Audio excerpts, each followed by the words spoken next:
విలువ ఇవ్వని బ్రోకరిజంతోనే బ్రతుకుతున్న రాధాకృష్ణ ఈరోజు ఆడవాళ్ళని మాట్లాడిన మాటలకి రాష్ట్రాల్లో ఉన్న మహిళలందరూ కూడా ఎదురు తిరుగుతున్నామని కూడా ఈ సందర్భంగా తెలియజేస్తున్నాం. ఈ రాధాకృష్ణకి పెళ్ళాం లేదా, కూతురు లేరా? వాళ్ళు వీళ్ళకి గడ్డి పెట్టరని నేను అడుగుతున్నాను.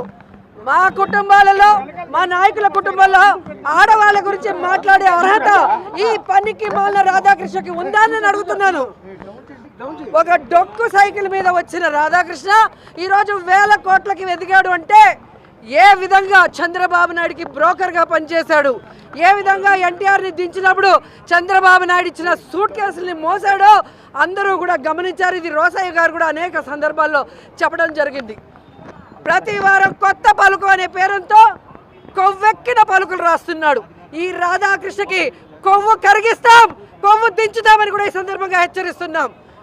ఈరోజు చంద్రబాబు నాయుడు అధికారంలో ఉంటే కుల గజ్జితో, అహంకారంతో చంద్రబాబు నాయుడు వేసే అవినీతి బిస్కెట్ల కోసం నువ్వు వైఎస్ఆర్ కాంగ్రెస్ పార్టీ కుటుంబ సభ్యుల్ని, అలాగే నాయకుల కుటుంబ సభ్యుల్ని ఇష్టం వచ్చినట్టు మాట్లాడుతుంటే చూస్తూ ఊరుకున్నారనుకున్నావా?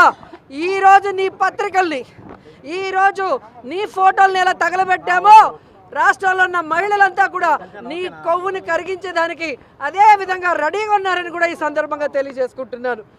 ఈరోజు రాష్ట్రంలో నువ్వు దోచుకున్న దోపిడీకి, ఈరోజు నీకు ఇచ్చిన నీ ఆఫీసులకి, అలాగే ఏవైతే చంద్రబాబు నాయుడు ప్రతిసారి అధికారంలో వచ్చిన తర్వాత నీకు కట్టబెడుతున్నాడో వాటిని కాపాడుకోవడం కోసమే చంద్రబాబు నాయుడు రాసిచ్చే రాతల్ని రాయటం, చంద్రబాబు నాయుడు రాసిచ్చే బూతు మాటల్ని రాస్తూ విషపత్రికలాగా విషం చిమ్ముతున్నావు.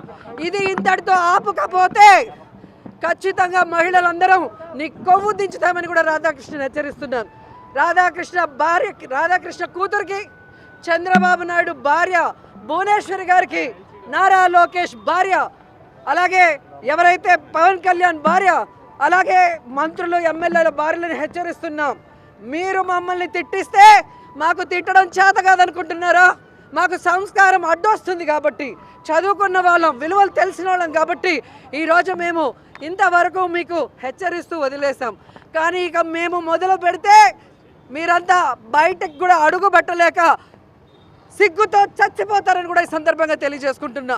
ఇంకొకసారి మహిళల గురించి తప్పుడు రాతలు రాసిన, మహిళల గురించి తప్పుడు ప్రసారం చేసిన, లేదా మహిళల గురించి ఇష్టం వచ్చినట్టు వాగితే మాత్రం ఆంధ్రజ్యోతి ఆఫీస్నే తగలబెడతామని కూడా ఈ సందర్భంగా హెచ్చరిస్తుంది.